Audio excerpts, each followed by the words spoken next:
See, I think that it is becoming clear that this is a large-scale attempt to intimidate the American people and to push through to Mau public officials to get what they want and to make it impossible for Islamic terrorists to be subjected to the scrutiny they would need to be subjected to be stopped. And the more of that awareness that there is, then it is possible that we can head off these legislative initiatives. But it's going to be close. It's going to be a close-run thing. Right. In the last chapter of the book, you have some concrete proposals about what to do. I mean, once people really understand the true legacy of Muhammad, how it's relevant today, and what it is we can do to prevent the spread of jihad in the U.S. And one of the things you talk about is immigration. Oh, yes. What should we do?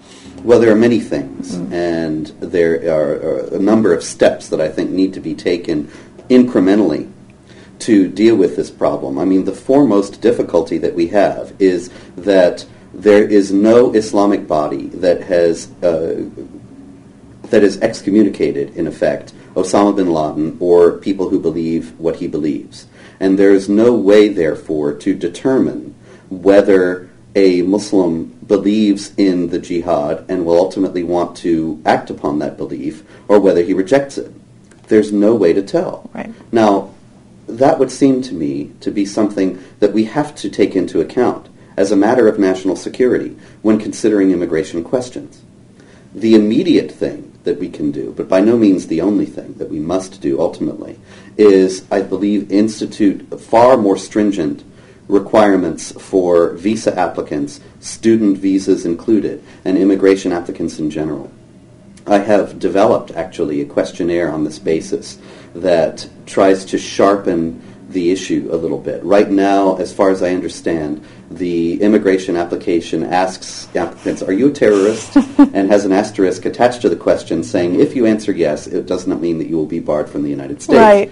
Now, that's beyond absurd. Yeah. And so I propose that it be replaced with a very specific application, of which I have a draft, that would focus the issue on areas of Islamic Sharia law that are incompatible with the U.S. Constitution and U.S. values. What do you think of rights for women? What do you think about someone who wants to change his religion? What do you think about the ultimate idea of replacing U.S. Constitution with Islamic Sharia law? And various very specific questions along those lines. Now, obviously, we wouldn't be expecting honest answers and think, oh, you don't believe all these things. Well, come on in and enjoy yourself. But it would be putting the United States government on record and putting the applicant on notice that these things are not welcome here, and that we certainly do believe in freedom of religion. We uphold freedom of religion, but the United States government has acted in the interests of the general welfare against religious beliefs in the past. Mm-hmm. Polygamy is outlawed, and that's a religious belief. And there are various other things. Human sacrifice is outlawed, obviously, and yet there are religions that have taught this kind of thing. Mm-hmm. So it's not as if there are no precedents for working against religious beliefs when they are going against the common welfare. Right. We need to start subjecting these Islamic groups to all the scrutiny and all the laws that apply to political groups. I think that this focus on the perils of Sharia law is so important. And people think of it as a far-off thing. Oh, that's happening in Europe. You know, that's a phenomenon that's not going to cross the pond over here. And yet people, even if they don't know the term Sharia, you know, again, there are these stories that pop up in the headlines, and there's a visceral reaction to them, like the Muslim woman who's complaining about getting interrupted praying at her gym. Yes. I don't know if it's Dearbornistan or Detroit or wherever it is. But people have a sense that there is a threat to their freedoms here.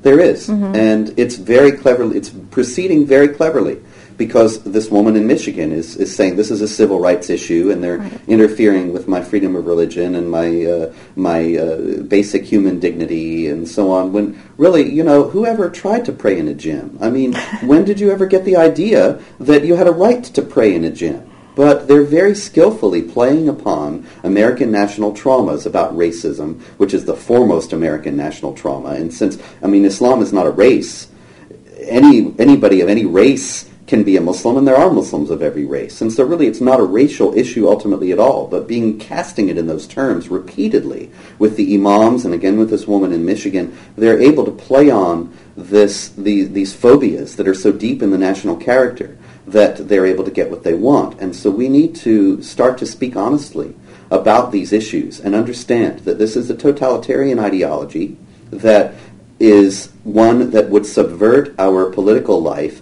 and drastically alter the nature of our society, that it is proceeding according to these small initiatives that are designed to break down our resistance to this kind of behavior, and that we need to stand up and call it what it is and deal with it as what it is and speak realistically about it. There's such an unreality pervading the public discourse about this. I mean, there was even a national conservative magazine editor who wrote that even if Islam is not a religion of peace, we have to pretend that it is, and that will encourage the moderate Muslims. And I think this is beyond ridiculous. Nothing's going to encourage moderate Muslims, sincere Muslim reformers, except speaking about what needs reforming. Right. And nothing is going to encourage any kind of sanity in the public discourse except the truth. And that's what the book is dedicated to bringing out. Robert Spencer, thank you so much for your life, for your work, for your bravery, for opening our eyes. The book is The Truth About Muhammad, founder of the world's most intolerant religion.